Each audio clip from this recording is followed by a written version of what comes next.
Little House on the Prairie by Laura Ingalls Wilder. Chapter 21, Indian Jamboree. Winter ended at last.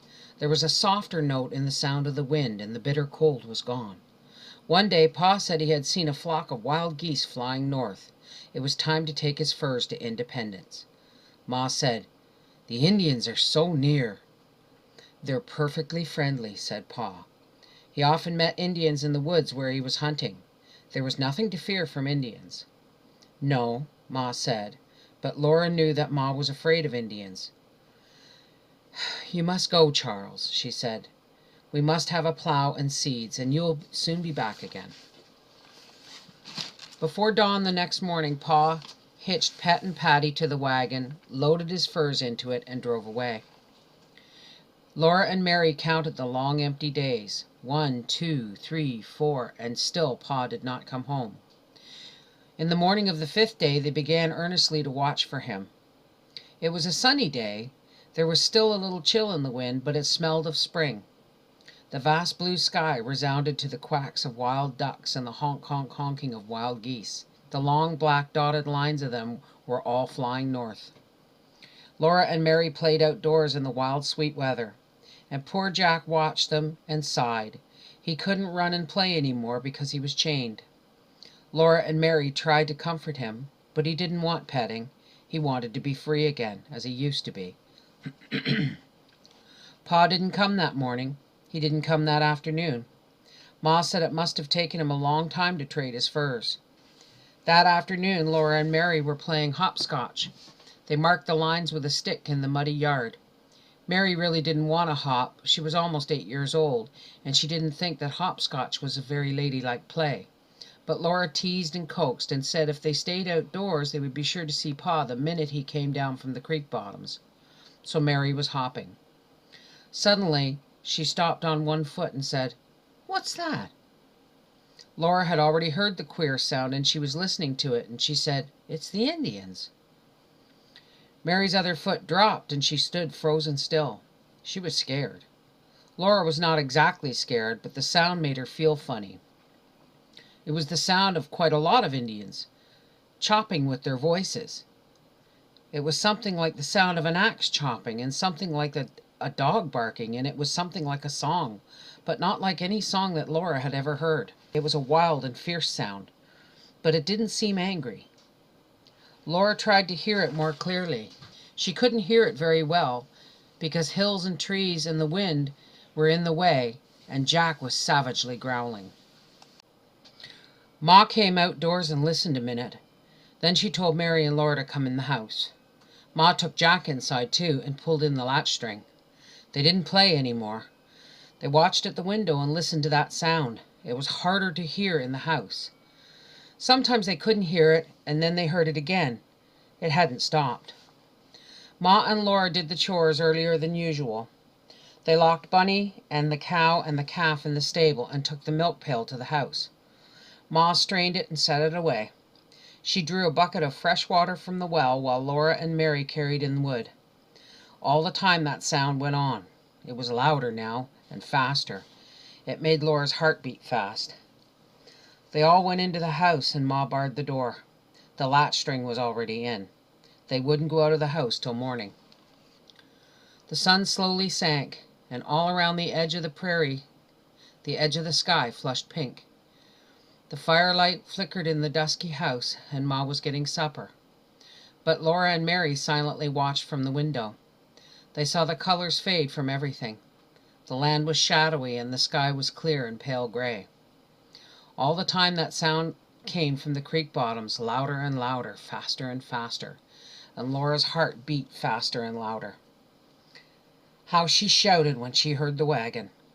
She ran to the door and jumped up and down, but she couldn't unbar it. Ma wouldn't let her go out. Ma went out to help Pa bring in the bundles. He came in with his arms full, and Laura and Mary clung to his sleeves and jumped to his feet. Pa laughed his big jolly laugh. "Hey, hey, don't upset me," he said. "What do you think I am, a tree to climb?" He dropped the bundles on the table. He hugged Laura in a big bear hug and tossed her and hugged her again. Then he hugged Mary snugly in his other arm. "Listen, Pa," Laura said. "Listen to the Indians. Why are they making that funny noise?" Oh, they're having some kind of jamboree, Pa said. I heard them when I crossed the creek bottoms. Then he went out to unhitch the horses and bring in the rest of the bundles. He had got the plow. He left it in the stable, but he brought all the seeds into the house for safety. He had sugar, not any white sugar this time, but brown. White sugar cost too much. But he had brought a little white flour. There were cornmeal and salt and coffee and all the seeds they needed. Pa had even got seed potatoes. Laura wished they might eat the potatoes, but they must be saved to plant. Then Pa's face beamed and he opened a small paper sack. It was full of crackers. He set it on the table and he unwrapped it and set it beside a glass jar full of little green cucumber pickles. I thought we'd all have a treat, he said. Laura's mouth watered and Ma's eyes shone softly at Pa. He had remembered how she'd longed for pickles. That wasn't all. He gave Ma a package and watched her unwrap it, and it was enough pretty calico to make her a dress. "Oh, Charles, you shouldn't. It's too much," she said. But her face and Pa's were two beams of joy. Now he hung up his cap and his plaid coat on their pegs. His eyes looked sideways at Laura and Mary, but that was all. He sat down and stretched out his legs to the fire.